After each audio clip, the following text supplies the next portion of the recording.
पाठ 13 राजा और ऋषि। एक बार एक राजा था इंद्रसेन। वो राजा शिकार खेलने एक बार जंगल में गया। शिकार का पीछा करते करते वो अपने साथियों से बिछड़ गया। जंगल में काफी आगे आने के कारण प्यास के मारे व्याकुल होकर पानी की तलाश में इधर-उधर भटकने लगा। बहुत खोज करने के बाद राजा इंद्रसेन को एक कुआं दिखाई पड़ा।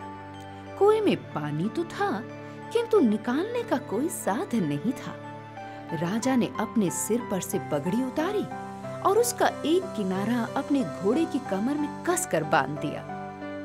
दूसरा छोर पकड़कर वो कुएं में उतरा, परंतु उसकी पगड़ी छोटी रह गई। प्यास से वो इतना बेचैन था कि उसने पगड़ी छोड़ दी और कुएं में गिर पड़ा। उसने खूब पानी पिया। प्यास बुझ जाने के बाद राजा अपनी मूर्खता पर बहुत पछताया, परंतु कुएं से बाहर निकलने का अब तो कोई उपाय भी संभव नहीं था।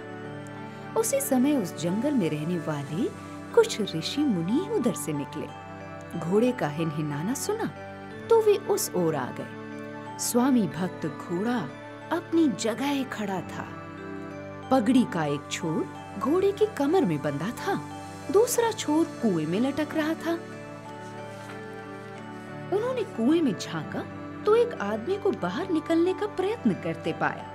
उन्होंने अपनी धोती का एक सिरे का छोर कसकर बांधा और राजा को कुएं से बाहर खींच लिया।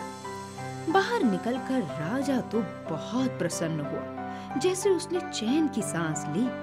अपने प्राण बचाने के लिए ऋषियों को खूब धन्यवाद दिया। विदा होते समय उसने उन्हें अपना नाम भी बताया और अपने राज्य में आने का निमंत्रण दिया। ऋषियों ने उसका बुलावा स्वीकार कर लिया। कुछ दिन बाद एक ऋषि जब एक दिन घूमते हुए उसी राजा के महल के सामने पहुंचा तो देखा कि राजा अपनी रानी के साथ ऊपर झरोखे में बैठे हुए हैं। राजा ने तुरंत उस ऋषि को पहचान लिया जिसने उसकी जान बचाई थी। वो दौड़कर महल के बाहर आया और आदर के साथ ऋषि को अपने महल में ले गया। ऋषि को इतना मान देते देखकर राजा की रानी उनसे रूठ गई। थोड़ी देर में उनका राजकुमार भी आ गया। राजा ऋषि की सेवा में इतना मग्न था कि राजकुमार की ओर उसका ध्यान ही नहीं गया। राजकुमार भी खिसियाना होकर वहां से चला गया। कुछ देर बाद मंत्री जी आए। राजा तो इतने व्यस्त थे कि उन्होंने मंत्री की ओर भी आंख उठाकर नहीं देखा। इस तरह रानी, राजकुमार, मंत्री, नौकर, चाकर एक-एक करके सब के सब उस ऋषि से नाराज हो गए और उस ऋषि को महल से निकालने की तरकीबें सोचने लगे। राजा ने जब ये देखा तो उसे बड़ा दुख हुआ। उसने सबको बुलाया और पूछा, कोई हमारे साथ उपकार करे तो हमें क्या करना चाहिए? हमें भी उसके साथ उपकार करना चाहिए, सब ने कहा।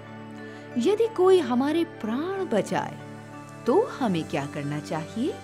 हमें अपना सर्वस्व उसे दे देना चाहिए, सब के सब बोले। इतना सुनकर राजा ने कहा, ठीक है, तो फिर इन महात्मा ने मेरे प्राण बचाए थे, बोलो अब मैं क्या करूं?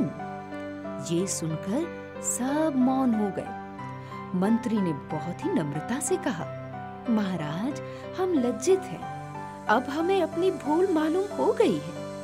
आप जो कुछ भी कर रहे हैं वो ठीक ही कर रहे हैं महाराज। राजा ने ऋषि से कहा, मुनिवर, ये सारा राजपाट अब से आपका है, आप इसे संभालिए।